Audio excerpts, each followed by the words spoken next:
જાણીએ છીએ કે આપણા સદગુરુ સંતોનું જીવન કેવું છે કે અનેક હરિભક્તોના તેઓ પોતે પૂજનીય છે, વંદનીય છે. તેઓના આશીર્વાદની એ બધા ઝંખના રાખે છે. એટલું નહીં, પરંતુ તેઓના આશીર્વાદથી અનેકના પ્રશ્નોનું એ સમાધાન પણ થાય છે. પરમ પૂજ્ય મહંત સ્વામી મહારાજ પણ આ સદગુરુ સંતોની આમાન્ય રાખે છે અને મહંત સ્વામી મહારાજે પણ સમયે સમયે આ સદગુરુ સંતોની જે ઉચ્ચ આધ્યાત્મિક સ્થિતિનું એમને પ્રમાણ પણ કરેલું છે. જેમ કે મહંત સ્વામી મહારાજે વાત કરી કે પૂજ્ય ડોક્ટર સ્વામી એ પોતે શુદ્ધ અંતઃકરણવાળા એ સંત છે. પૂજ્ય કોઠારી બાપાના આશીર્વાદથી એ બીજા એકાંતિક થઈ જાય એવી વાત પરમ પૂજ્ય સ્વામીશ્રી એકવાર એ કરેલી. પૂજ્ય ત્યાગ વલ્લભ સ્વામી એમના માટે સ્વામીએ કીધું કે એ પોતે મહાપુરુષ છે, તે જે કહે એ કરી જ નાખવાનું. પૂજ્ય ઈશ્વરચરણ સ્વામી માટે સ્વામી એકવાર બોલ્યા હતા કે તેઓને તો કરોડ એ વંદન કરીએ તો પણ ઓછું છે. પૂજ્ય વિવેકસાગર સ્વામી માટે સ્વામીએ કીધું કે તેઓ નિર્લેપ પુરુષ છે. અને પૂજ્ય ઘનશ્યામ બાપા માટે સ્વામી એવું બોલ્યા કે એમનું મન એ નિર્વિકારી છે. આવા સદગુરુ સંતો ઉપર એ પરમ પૂજ્ય સ્વામીશ્રીનો એ એક ધારો એ અલૌકિક પ્રભાવ એ રહે, એ જ બતાવે છે કે આપણને જે આ ગુણાતીત પુરુષ મળ્યા છે એ કંઈક જુદા છે. અને આ સદગુરુ સંતોનું તેઓ સાથેનું જે કંઈ જોડાણ છે એ પણ એની વાત એ કંઈક જુદી છે. આપણે જોઈએ તો પૂજ્ય ડોક્ટર સ્વામીનું જે જીવન છે એમાં પરમ પૂજ્ય સ્વામીશ્રીનો એ કેવો અલૌકિક પ્રભાવ આપણને દેખાય છે. મહંત સ્વામી મહારાજ માટેનો એટલો બધો મહિમા. 2010ની સાલમાં આપણે જાણીએ છીએ કે પૂજ્ય ડોક્ટર સ્વામીને આંખની તકલીફ થઈ અને આપણે જાણીએ છીએ કે એક આંખની અંદર 80%થી વધારે વિઝન એમનું એ ચાલ્યું ગયું છે અને નિષ્ણાતોએ પણ હવે નિદાન કર્યું છે. એમાં હવે કોઈ સુધારો થઈ શકે એમ નથી. હવે આ વાતની જ્યારે મહંત સ્વામી મહારાજને જાણ થઈ ત્યારે મહંત સ્વામી મહારાજે એ વખતે એક હોમિયોપેથિક દવા એ સેવકને મોકલી હતી અને કીધું હતું કે આ પૂજ્ય ડોક્ટર સ્વામીને આપજો. ડોક્ટર સ્વામી એ દવા એ પોતે નિયમિત રીતે લેતા. હવે સમય જતા એવું દેખાયું કે એ દવાથી કોઈ અસર તો એ થતી નહોતી. એટલે સેવક સંતે પૂજ્ય ડોક્ટર સ્વામીને વાત કરી કે સ્વામી હવે આ દવાની કોઈ અસર તો થતી નથી, તો આપણે હવે આ દવા લેવાનું બંધ કરીએ. એ વખતે પૂજ્ય ડોક્ટર સ્વામી બોલ્યા કે મહંત સ્વામી પાણી આપે ને તો પણ અસર કરે, એ ભગવાન જેવા પુરુષ છે. પૂજ્ય ડોક્ટર સ્વામીને એટલો બધો ખટકો છે સ્વામીશ્રીના પ્રસંગો નોંધવાનો કે પછી સ્વામીશ્રીના આશીર્વચનો એ બધો નોંધવાનો. એ પોતે નિયમિત રીતે એ વિચરણનો અહેવાલ વાંચે છે અને એમાંથી પોતાની અંગત ડાયરીમાં એ નોંધે પણ છે અને એ નિયમિત સમયે પોતે વાંચતા પણ રહે છે. સ્વામીશ્રી સાથે મહિમા સભર એવું એક એમને જોડાણ છે, લગાવ છે. તો એમને સ્વામીનું અનુસંધાન પણ કેવું રહે છે. તો પૂજ્ય ડોક્ટર સ્વામી એકવાર વચનામૃત વાંચતા હતા તો એની અંદર આપણે જાણીએ છીએ કે પહેલા પેરેગ્રાફની અંદર એ તિથિ તારીખ અને બધું વર્ણન એમાં આવે છે. તો મહંત સ્વામી મહારાજના દીક્ષા દિનની તિથિ આવી તો તરત ડોક્ટર સ્વામીએ ત્યાં આગળ બાજુમાં એ નોંધ્યું કે પરમ પૂજ્ય મહંત સ્વામી મહારાજનું દીક્ષા દિન. તો આવું એમના જીવનની અંદર જોવા મળે છે. આ અલૌકિક પ્રભાવ વિના એ આવું બધું શક્ય બને નહીં. પૂજ્ય કોઠારી બાપાના જીવનની અંદર પણ આપણને આવો મહિમા પરમ પૂજ્ય સ્વામીશ્રીનો જોવા મળે. 2017ની સાલમાં પરમ પૂજ્ય મહંત સ્વામી મહારાજ અહીં સારંગપુરની અંદર બિરાજમાન હતા. એ વખતની આ વાત છે. તો એ સમયની અંદર પરમ પૂજ્ય સ્વામીશ્રી જ્યારે રાત્રે ચેષ્ટાગાન કરવા બિરાજમાન થતા એ વખતે સેવક સંતો એ મસ્તક સ્વામીનું દબાવતા. મહંત સ્વામી મહારાજનો આ રોજનો ક્રમ હતો. એક દિવસ એવું બન્યું કે પૂજ્ય કોઠારી બાપાએ હરિપ્રકાશ સ્વામીને બોલાવ્યા અને એમના હાથ લઈ અને તરત જ પોતાના મસ્તક ઉપર એમને મૂકી દીધા. હરિપ્રકાશ સ્વામી તો ઉંમરમાં ખૂબ નાના અને એમને તો આ ક્રિયા કોઠારી બાપાની જોઈને એકદમ એ તો સંકોચાઈ ગયા અને એકદમ હાથ ખેંચી લેવા પ્રયત્ન કર્યો. કીધું કે કોઠારી બાપા કેમ આવું? ત્યારે કોઠારી બાપા એ વખત મહિમાથી બોલ્યા કે પ્રત્યક્ષ અક્ષર બ્રહ્મનું એ મસ્તક આ હાથ એ દબાવે છે તો એ હાથને હું મારા મસ્તકે એ મૂકું છું. હવે આપણા સદગુરુ સંતોની જે ઉચ્ચ આધ્યાત્મિક સ્થિતિ તો કેવી છે કે એમના હસ્ત એ આપણા મસ્તક ઉપર એ મુકાય એવી આપણને ઝંખના રહેતી હોય છે. અને જ્યારે એવો કંઈક લાભ મળે તો આપણે અહોભાવનો પણ અનુભવ કરીએ, ધન્યતાનો પણ અનુભવ કરીએ. એ સદગુરુ સંતો, એ મહંત સ્વામી મહારાજના પ્રાસાદિક થયેલા આ હાથ એ પોતાના મસ્તકે મુકાવવા માટે એ પોતે તૈયાર થાય. 2016ની સાલમાં પરમ પૂજ્ય મહંત સ્વામી મહારાજ ગુરુપદે આવ્યા. ત્યારબાદ પહેલી જ વાર એ મુંબઈ પધારેલા. હવે એ વખતે પૂજ્ય કોઠારી બાપા તો વિદેશ પ્રવાસમાં હતા અને એ પોતે હાજર નહોતા. પછી જ્યારે તેઓ પોતે મુંબઈ પરત પધાર્યા ત્યાર પછી એક દિવસ સવારે એમને પૂજ્ય પ્રણવતીર્થ સ્વામીને બોલાવ્યા અને કીધું કે તમે ચાવી લઈ લો, આપણે સ્વામીના એ નિવાસ સ્થાનની અંદર ઉતારામાં ઉપર જવું છે. પૂજ્ય પ્રણવતીર્થ સ્વામીને ત્યાં મુંબઈમાં મહંત સ્વામી મહારાજના નિવાસ સ્થાન સંભાળવાની સેવા છે. તો એમને પણ પહેલા તો કંઈ ખબર ના પડી, પણ કોઠારી બાપાની આજ્ઞા થઈ એટલે તરત તેઓ તો પોતે ચાવી લઈને બધે ઉપર ગયા. પછી ત્યાં સ્વામીનો નિવાસ સ્થાન ત્યાં આગળ ખોલીને કોઠારી બાપા એમને બધું પૂછવા માંડ્યા કે મહંત સ્વામી મહારાજ કઈ જગ્યાએ પહોંચતા, પછી સ્વામી ક્યાં બેસીને પત્ર લેખન કરતા કે મુલાકાત આપતા, કે સ્વામી પછી ક્યાં આગળ કયા બેસીને સ્વામી સ્નાન કરતા, સેના ઉપર બેસીને સ્નાન કરતા. આ બધી ઝીણી ઝીણી વિગતો એ બધા ત્યાં આગળ પૂછવા માંડ્યા. પ્રણવતીર્થ સ્વામીને મનમાં થાય કે કેમ આવી રીતે આ બધું પૂછતા હશે. પણ આ બધું થયું પછી કોઠારી બાપા એમને કીધું કે આપણે રોજ માનસી કરતા હોઈએ તો એની અંદર આ બધા સ્થાનો જોઈ રાખ્યા હોય ને તો માનસીની અંદર સહેજે આ બધું યાદ આવે. મહંત સ્વામી મહારાજની માનસી આપણે કરતા હોઈએ ત્યારે તો હા, આપણને જ્યારે બધું સાંભળવા મળે ત્યારે ખબર પડે કે કેવું અંતરથી એ મહિમા મહંત સ્વામી મહારાજનો આ સદગુરુ સંતોના જીવનમાં આપણને જોવા મળે છે.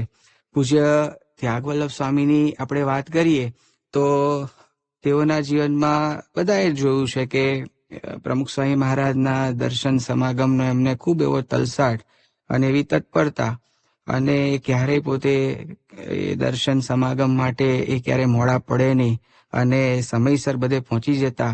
એવી જ બાબત અત્યારે આપણને આજે મહંત સ્વામી મહારાજની ઉપસ્થિતિમાં પણ જોવા મળે છે. એમનો એવો જ ઉત્સાહ અને એવી જ ભાવના એમને આ અત્યારે આપણને જોવા એ મળે છે. 2018ની સાલમાં સારંગપુરમાં એક પ્રસંગ એવો બન્યો કે પ્રમુખ સ્વામી મહારાજના સ્મૃતિ મંદિરનો શિલાન્યાસ મહોત્સવ હતો. તો એ શિલાન્યાસ મહોત્સવની પૂર્ણાવતિ ત્યાં આગળ થઈ ગઈ. લગભગ એ વખતે મોડું થયેલું હતું અને 12:40 વાગ્યા હતા બપોરના, અને તે વખતે સ્વામી પોતે ભોજન માટે પધાર્યા. તો એ વખતે પૂજ્ય ત્યાગવલ્લભ સ્વામી એ પોતે પણ ત્યાં ભોજન દર્શનમાં એ પહોંચી ગયા અને એ ત્યાં બેસી ગયેલા. હવે પૂજ્ય ત્યાગવલ્લભ સ્વામીની અવસ્થા અને એમને જે શારીરિક તકલીફ છે આપણે જાણીએ છીએ, એમને ડાયાબિટીસની તકલીફ છે. એટલે મહંત સ્વામી મહારાજને વિનંતી કરી કે આપ ત્યાગવલ્લભ સ્વામીને આપ કહો કે એ પણ સાથે એ જમવા માટે બેસી જાય. એટલે મહંત સ્વામી મહારાજે ઈશારાથી પૂજ્ય ત્યાગવલ્લભ સ્વામીને વાત કરી કે તમે પણ સાથે ભોજન લઈ લો.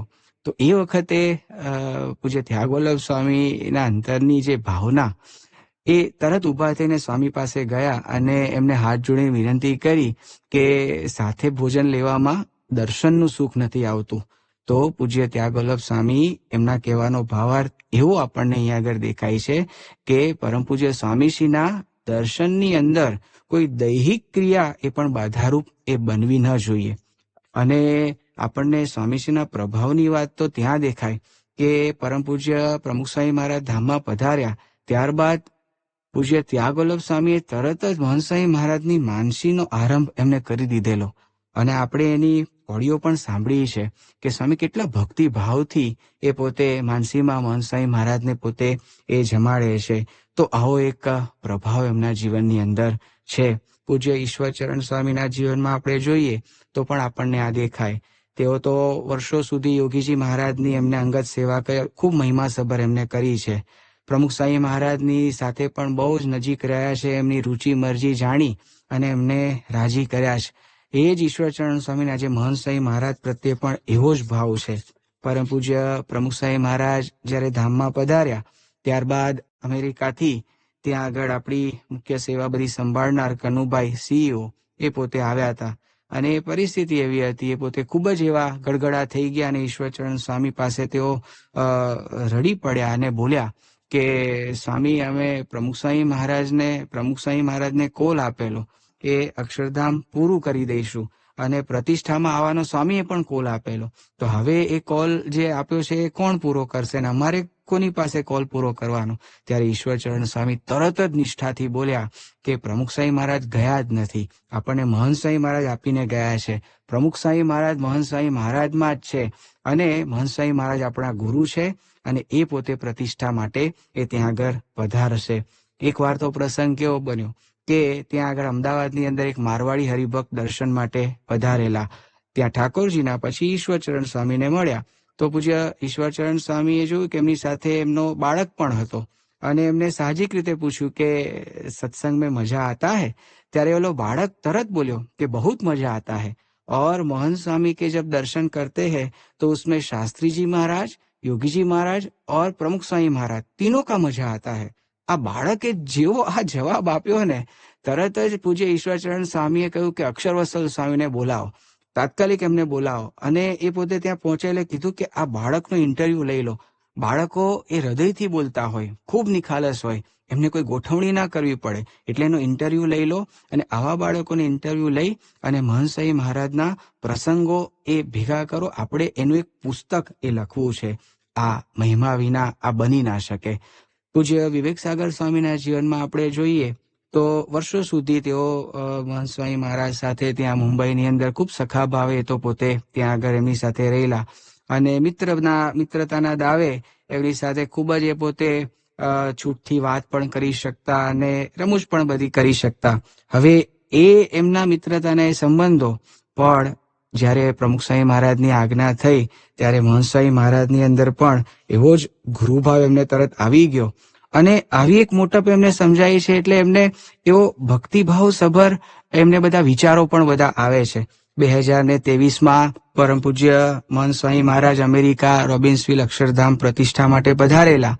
તો પૂજ્ય વિવેકસાગર સ્વામી મોડા ત્યાં આગળ પછીથી ગયા હતા. તો વિવેકસાગર સ્વામી એ વખતે દેશમાંથી સ્વામી બાપા માટે એક વસ્તુ લઈ ગયા. શું લઈ ગયા? તો વડીલ જે હોય એને ઠંડી ન લાગે એના માટે અને પહેરવામાં હળવી રહે એવી એક કાપડની મોજડી એ વિવેકસાગર સ્વામી મહંત સ્વામી મહારાજ માટે યાદ રાખીને દેશમાંથી ત્યાં લઈ ગયા. અને ત્યાં આગળ સ્વામી મળ્યા એટલે સ્વામીના દર્શન કરીને તરત પછી આ મોજડી એમને કાઢીને કીધું કે સ્વામી આપને માટે હું લઈને આવ્યો છું અને આપને ખૂબ અનુકૂળ રહેશે. અને એટલું નહીં, આટલું કહી અને પછી તરત એ નીચે બેસી ગયા અને સ્વામીના ચરણાવીન પાસે અને પછી જાતે એ બંને ચરણની અંદર એમને મોજડી પહેરાવી. હવે વિવેકસાગર સ્વામીની પોતાની પણ આપણે જોઈએ છે કે આધ્યાત્મિક ઊંચાઈ છે, પરંતુ મહંત સ્વામી મહારાજની સમક્ષ જે આ દાસ ભાવે અને મહિમાથી આવી રીતે બેસી જવું એ સામાન્ય બાબત નથી. પૂજ્ય ઘનશ્યામ બાપા છે એમને તો મહંત સ્વામી મહારાજ માટે એટલો બધો મહિમા અને એટલી બધી લાગણી અંતરમાં, તો એમને તો બધા એવા એટલા સૂક્ષ્મ વિચારો એ પોતે કરે. સેવક સંતે વાત કરી કે સામાન્ય રીતે ઘનશ્યામ બાપા પોતે 15 દિવસે નખ કાપે, પરંતુ મહંત સ્વામી મહારાજની જયારે ઉપસ્થિતિ હોય તો એ 7 દિવસે નખ કાપે. તો પૂછ્યું એકવાર કે સ્વામી કેમ આમ? ત્યારે ઘનશ્યામ બાપાએ કીધું કે આપણે પૂજા ના દર્શન સ્વામીના કરીને પછી નજીક જઈએ છે એ વખતે આપણે સ્વામીને હાથ જોડીએ તો આપણે જોયું છે કે મહંત સ્વામી મહારાજ એ પોતે ઘનશ્યામ બાપાના હાથ એ પોતાના હાથની અંદર લે છે. આવું ઘણી વાર આપણે જોયું છે. તો ઘનશ્યામ બાપા કે એ વખતે સ્વામીને નખ વાગે નહીં ને એટલા માટે હું એ અઠવાડિયે એ નખ કાપી લઉં છું. કેવો સૂક્ષ્મ વિચાર, કેવી આ ભક્તિ એ આપણને જોવા મળે છે. દર્શન સમાગમનો પણ એમને ખૂબ એવો વિષક. સ્વામીના દર્શન ચૂકાઈ ન જાય, સમયમાં કઈ ફેરફાર થાય તો પણ એ પોતે એવો ખટકો રાખે. અને પૂજા દર્શન સ્વામીના પતે એટલે પોતે ચાલીને, એમને તકલીફ છે ઘનશ્યામ બાપાને, તો પણ ચાલીને નજીક જાય. એકવાર તો મહંત સ્વામી મહારાજે કીધું કે તમારે આવી રીતે નજીક ન આવવું. ત્યારે ઘનશ્યામ બાપા બોલ્યા કે એક એક પગલે અશ્વમેઘ યજ્ઞનું ફળ આની અંદર તો મળે.